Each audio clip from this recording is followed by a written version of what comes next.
So can we please welcome to the Babab stage the wonderful Brian Drayson, who's going to talk to us about Ancient William. Welcome, Brian. If you'd like to take a pen out of that box and pass it up that side. Who says you don't get free gifts at the Barber Bar?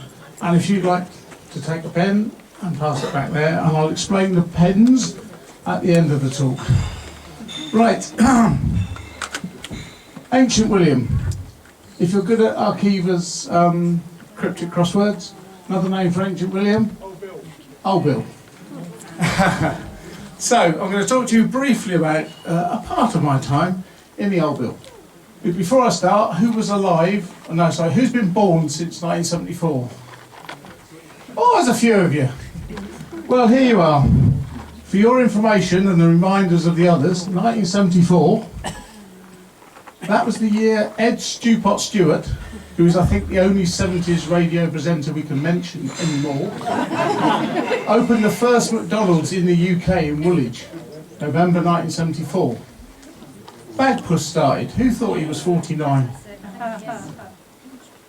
ABBA, very topical, won the Eurovision Song Contest at Brighton with Waterloo in 74. Monty Python's Flying Circus stopped on the television. It started in 68 but stopped in 74.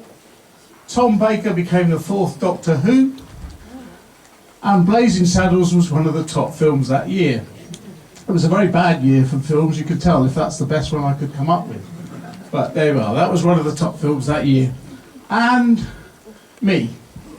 I joined, 27th of August 1974, I joined the Metropolitan Police. Went up to Hendon in North London, and there I am, 19th birthday. Bless. Ignore the comb over, I wish I could do that now.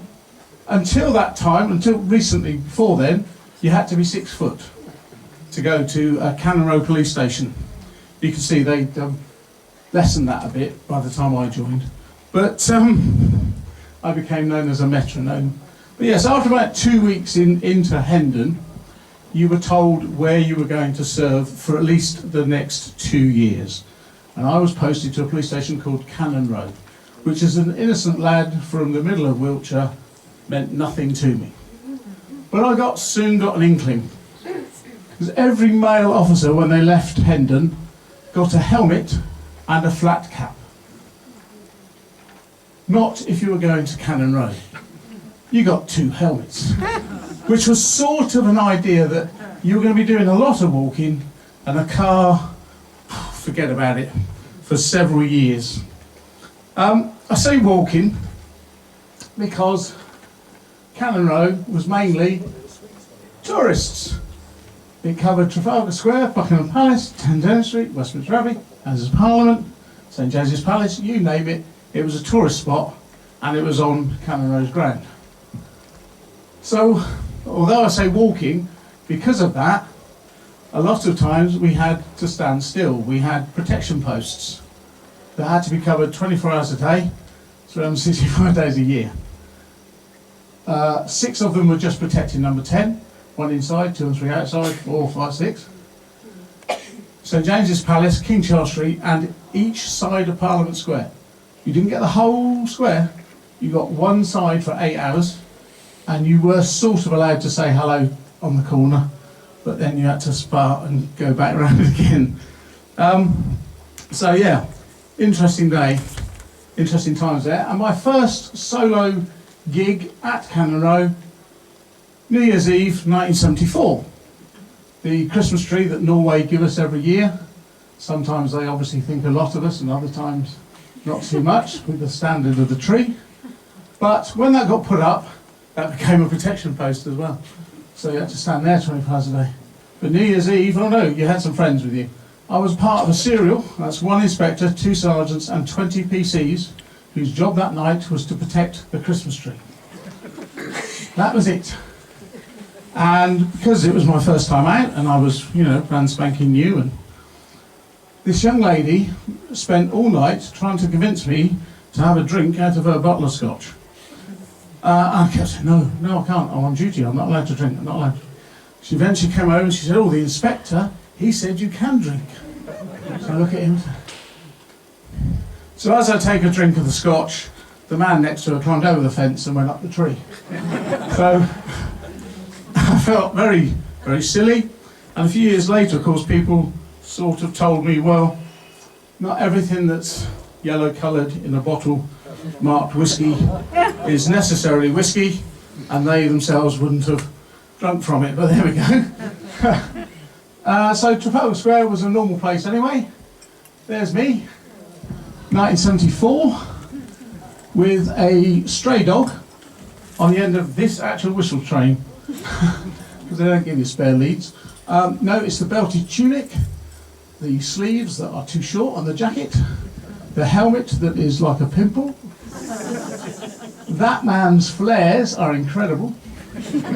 And I can't see the radio there, but we did have a radio. But of course, the other use for that whistle, and it did work in those days, because there were enough policemen around that if you needed help and your radio didn't work, you blew your whistle 3 times in the direction of the nearest officer.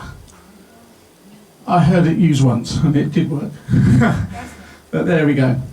So, Cannon Row also had the smallest police station in the country, called Wellington Arch, and it's there. And I was there one very cold December night in '75 when reports over the radio came of shots being fired at police cars, car chase, police all heading towards Park Lane, which is just here. And the PC and I, John Mullins, were there. We came running out in our big greatcoats, armed with our truncheon. That's it, our truncheon. We didn't even have personal handcuffs, it was just a truncheon. And we ran over there, climbed up there, started going up Park Lane, still, calls of shots being fired. What are we doing? So we went back and had a cup of tea in Wellington Arch and left the experts to it. That was the night the Balcombe Street siege started. 4 Irish terrorists, taken 2 people hostage for 6 days in their flat in Balcombe Street, finally negotiated, released them, and they went to prison and were released in '99 as part of the Good Friday Agreement. So, that was that. Now, back brief. So that was Balcombe Street. That was the commissioner. The main negotiator that night was Peter Imbert, who became commissioner about 3 commissioners after him. So, yeah, very basic equipment. Now they'd all be. It's just a bloke with a pistol going. Oh. So back to Wellington Arch. One of your jobs there, and Tim was talking about the lifeguards today. One of their jobs there, every day, every morning and afternoon, they go to and from Horse Guards. They go across High Park Corner. So a policeman has to stop the traffic top and bottom to let them go past. And there used to be a thing in our instruction book that said how to stop a runaway horse. And it used to say, to stop a runaway horse, run in the same direction. And I think every officer used to go, what does that mean? And everyone said, that means don't stand in front of it going, whoa! Because it will just run over you. Okay. And so I'm standing there one day, stop the traffic, hold the traffic. Young A trooper gets thrown off, incredible dent in his helmet and his breastplate, and the horse comes running towards me. Oh, commissioner's commendation for bravery here. Now the horse stopped. So my one and only chance of getting the commissioner's commendation went.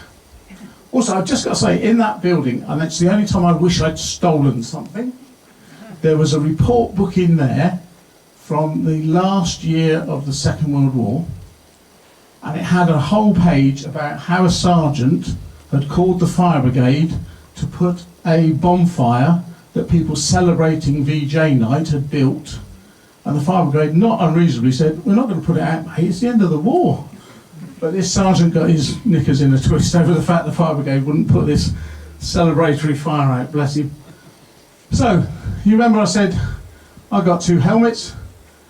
Well, I did eventually get a flat cap, but it didn't come with a car, it came with one of those. So, having showed that I could stand still on all those protection posts. Instead of just doing 4 to 12, I could now do 1, 2 and 3 with a gun in my pocket as well. And there's me on 2 and 3. Probably 78, 79. And of course you can't see the gun there because we never could never admit to the public we had a gun. That's in a chamois leather holster in my pocket. And if you had your jacket on, you had it underneath, but you never showed you had a gun. Now, they're armed to the teeth, aren't they? But there we go. And of course that was the time when tourists could come up and take pictures, and the lady took that with a Polaroid and gave it to me, and I've still got it, bless her. But yeah, now you can't get anywhere near the door. So, having established that I can stand still on posts with a gun, without a gun, and with a gun, I then transferred to the Diplomatic Protection Group, which gave me a whole new range of houses and buildings to stand outside.